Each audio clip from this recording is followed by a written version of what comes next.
Olá pessoal, tudo bem com vocês? Vamos pedir licença ao nosso Pai Celestial, fazer a nossa prece de abertura, porque a gente vai já mudando a nossa sintonia e assim a gente vai entrando numa vibração boa, mudando os nossos pensamentos, trazendo as reflexões do Evangelho para as nossas vidas, para dentro da gente, né? E assim melhor a gente aproveita a preleção e também o nosso passe. Então, que Deus, nosso Pai misericordioso, de amor e bondade, nos auxilie em meio às nossas dificuldades, que nos dê a oportunidade sempre da gente rever, né, as nossas atitudes e procurar tomar decisões com base no Evangelho, ter força para mudar aquilo que nos incomoda, a nossa forma de pensar, ter força para transformar os sentimentos negativos que a gente guarda e mais ainda aplicar esse Evangelho, fazendo a nossa reforma íntima, trazendo o bem, nos transformando em pessoas melhores.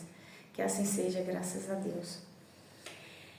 A nossa leitura de hoje é uma passagem que está no capítulo 19 do Evangelho segundo o Espiritismo, que o Kardec deu o título A Fé que Transporta a Montanha. Esse capítulo vai falar do poder da fé, a fé religiosa, condição da fé inabalável, a parábola da figueira seca e as instruções dos Espíritos, que falam da fé, mãe da esperança e da caridade, a fé divina e a fé humana. O nosso foco vai ser o item 1, o poder da fé, e o 6 e o 7 também. Então, aqui no item 1, no Evangelho de Mateus, no capítulo 17, versículo 14 a 19, segundo Mateus, ele narra pra gente que aconteceu dessa forma. Então, vamos ver aqui o que Mateus traz.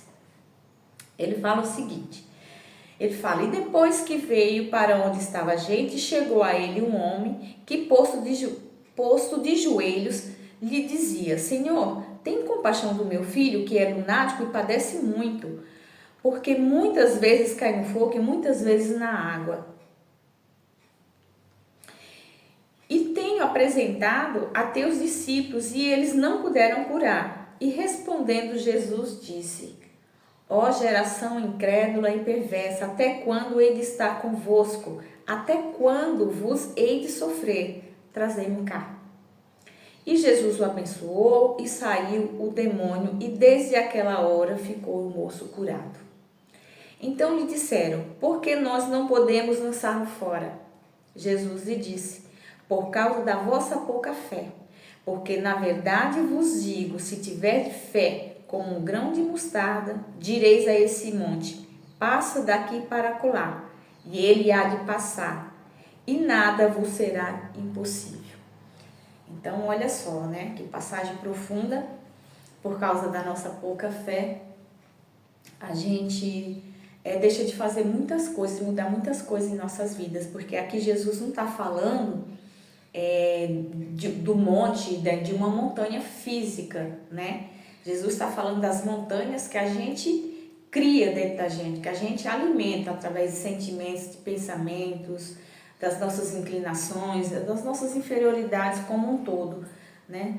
Então, no momento em que a gente passar, dar mais atenção no Evangelho de Jesus, tentar entender, né, o porquê que Jesus fala determinadas coisas, e se faz sentido, né, quando ele fala ali para a gente perdoar, que a gente tem um orgulho tão grande que vê isso como uma fraqueza e deixa de se libertar desse sentimento, porque para não sermos covardes, né, parece que aquela pessoa que perdoa, ela é covarde, e não, é aí onde ela está transportando a montanha, né, porque as montanhas na qual Jesus fala são de sentimentos, de como é colocado aqui, né? A má vontade, né? As resistências, o preconceito da rotina, o interesse exclusivo pelas coisas materiais, o egoísmo, a cegueira, o fanatismo, as paixões orgulhosas, entre tantas outras montanhas que travam aí a nossa caminhada. E ali impede o nosso progresso. Nós estamos aqui para progredir. Para progredir, a gente precisa transformar essas montanhas, não é transportar, tirar e jogar fora. O sentimento tem que ser transformado, são energias, né? Que a gente precisa transformar em coisa boa. Ver que aquilo não é bom, olhar o Evangelho de Jesus. Por que Jesus é feliz? Porque Jesus tem fé, ele construiu a sua fé em cima da sua experiência, observando os ensinamentos de Deus e colocando em prática. Aí veio aqui para exemplificar para a gente como a gente deve construir a nossa fé, através do conhecimento. Por que as coisas têm que ser desse jeito? Por que faz mal para a gente, né? Então a gente observar os ensinamentos, os mandamentos e tentar colocar em prática para a gente transpor esses montes, né, que tanto nos atrapalha, que impede ali a nossa caminhada, a nossa reforma íntima, a nossa melhora como seres humanos que somos, né? Estamos aqui para isso. E aqui no item 6, que o Kardec deu o título a fé religiosa e a condição inabalável da fé, ele traz os dois aspectos de fé. Ele começa falando assim: no aspecto religioso, a fé é a crença nos dogmas particulares que constituem as diferentes religiões. Ou seja, cada religião tem o seu dogma, o espiritismo tem o dele, o dogma da reencarnação. Porém, deixa de ser um dogma porque ele explica, né? A gente não vai entrar aqui nesse caminho, porque isso é uma coisa que tem que buscar nos estudos, nos cursos do espiritismo. Na nossa casa tem para compreender melhor isso, né? Mas ele explica e com certeza deixa isso muito satisfeito. A resposta não nos deixa dúvida que aquele é o caminho e é uma pura verdade. Agora, aqueles dogmas que são colocados como verdades fundamentais, inquestionáveis, consideradas como revelações divinas que não podem ser questionadas, esses são dogmas, porque você tem que aceitar, não tem explicação e tem que ser assim, porque é uma coisa religiosa e tem que ser daquele jeito, porque a minha religião coloca que tem que ser assim, entendeu? E aí, o que acontece nesse caso? A fé raciocinada são os dois aspectos, ou cega. A cega, você traz tudo como verdade, não questiona e aceita aquilo, né? A fé raciocinada, ela vai questionar, ela vai querer compreender para ver se aquilo faz sentido. Aí ela está dando um passo na construção daquela fé, porque ela sabe como aquilo se processa. Por exemplo, por que a gente anda de avião? Porque sabemos que existe uma lei, a lei da gravidade, que a aeronave está submetida a ela e não vai cair. A gente não coloca o dedo na tomada porque sabemos que leva choque, sabemos o processo pelo qual a gente vai levar choque. Existe uma corrente elétrica e tudo mais, não tem explicação, né? Então, é assim que se constrói a fé, através do entendimento das coisas. Você conhece aquilo, você procura assimilar aquilo, fazer sentido, ver, não, isso aqui é feito dessa forma, e se eu não fizer assim, acontece isso, e se eu fizer assim, acontece isso. Isso é a fé raciocinada, né? A fé, quando ela é cega, pode acontecer duas coisas. Ou a gente abandona, porque a gente vai ficar frustrado ali, né? Ou a gente vira um fanático. Porque quando ela bate de frente com a razão, e aí eu vou questionar, porque me ensinaram de uma forma, eu não vou aceitar aquilo, então eu acabo abandonando a minha religião, né? Porque colocaram na minha cabeça determinadas coisas, e quando alguém traz aquela mesma coisa com outro ponto de vista, me explicando o porquê daquilo, aquilo vai me chocar e eu acabo me decepcionando e abandonando a religião. Ou, outras vezes, a gente leva aquilo de tal forma que acontece o que acontece, o fanatismo que destrói o mundo e as relações entre as pessoas, né?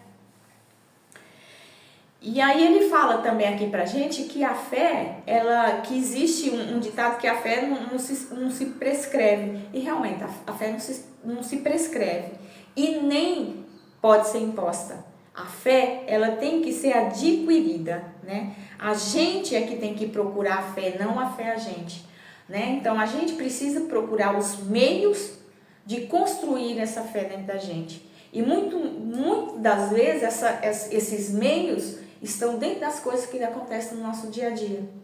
e a gente simplesmente bate o pé para não mudar de opinião ou de tantas coisas do nosso ponto de vista, porque muitas vezes a gente parece que nos tornamos fracos, pequenos, covardes, né?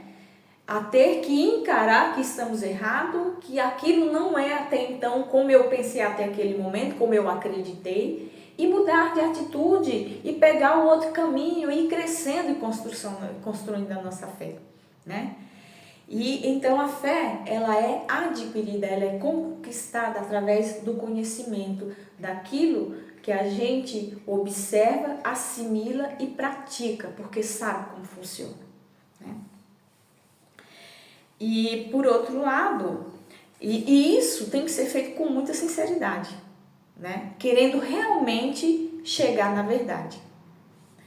E uma outra coisa que o Kardec traz pra gente é que para algumas pessoas a fé parece uma coisa inata, assim, ela tem fé, né? E a gente admira porque essas pessoas irradiam tal sentimento, tal conquista, que eu não sei nem que nome dá aquilo, né? Dá a fé, essa coisa contagiosa que parece que deixa você grande, que todo mundo que está perto, que você fala, as pessoas, né, dão forças para elas, né? Tem credibilidade. E ele fala que isso a gente já traz de uma outra existência, porque nós já passamos por essa experiência, já estamos lutando nessa construção, onde outras pessoas têm dificuldade para desenvolvê-la. Uma mostra o progresso, a evolução do progresso, outra mostra que ainda, né, ainda não está nessa batalha ali de se educar, de trazer para você o início dessa construção dessa fé. Mas a qualquer momento a gente pode rever as coisas, né, que estão dentro da gente, que foi passado, que foi nos ensinado, e se eles fazem sentido e estão realmente de acordo com aquilo que Jesus está dizendo, se quem o Jesus está dizendo, se nós não estamos levando ao pé da letra e deixando toda uma essência de um ensinamento tão profundo e tão necessário às nossas vidas, mal compreendido, né? E para que a gente possa ir, através deles, construir essa fé e viver com tranquilidade, entendendo, procurando refletir sobre o que Jesus nos disse, tomando sempre as melhores decisões e o melhor caminho. E que se a gente não conseguir construir essa fé, pelo menos a gente tem o início dela, e a gente vai ter várias outras existências para dar continuidade, né, para que ela seja aí uma fé inabalável, e ela não seja, como é que fala, aquela fé que estremece com as dificuldades que nos acontecem, mas que ela tenha sempre a sua base sólida, que a gente entende o porquê, se resigna, né? Temos obediência ao nosso Pai, vamos entender aquele processo e com firmeza e determinação vamos trabalhar sempre para o melhor, para que ele se melhore, e o melhor caminho, se a gente puder resolver aquilo, mas que a gente tenha a tranquilidade de lidar com aquilo ali com sabedoria, com aquela dificuldade com sabedoria. E ele fala que a fé inabalável só é aquela, né, que pode enfrentar a razão face a face a todas as épocas da humanidade. Então, essa é a mensagem de hoje. E agora vamos fazer as nossas vibrações. Vamos unir os nossos pensamentos, né, com o desejo que essa nossa vontade chegue até o nosso Pai Celestial e Ele permita, né, aos bons irmãos que faz ali, trabalha para que a vontade do Pai chegue a todos os seus filhos que recorrem a Ele pedindo socorro. Então, nesse momento, nós vamos pedir por todos aqueles que estão nesses países de guerra, em tantos conflitos políticos e religiosos, para que haja paz nos corações, nos nossos corações, para que a gente possa ter paciência, que a gente ore por aqueles lugares e pessoas que a gente percebe que estão totalmente desequilibradas, né? Fora do contexto religioso. Então a gente deseja misericórdia e paz nos corações dessas pessoas. E paz e auxílio e socorro para todos aqueles que sofrem a consequência da violência do mundo. Vamos vibrar pelo Centro Espírita da Consolação, pelos nossos familiares e amigos, encarnados e desencarnados, com o desejo de que todos estejam bem, estejam em paz. Agora vamos tomar o nosso passo para que a gente possa se fortalecer o nosso corpo, o nosso espírito, a nossa moral, em construção da nossa fé e da nossa paz.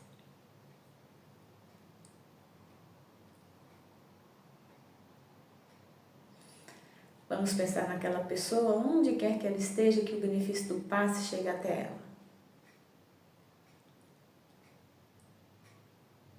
E assim a gente encerra a nossa preleção, agradecendo ao nosso Pai por esse encontro.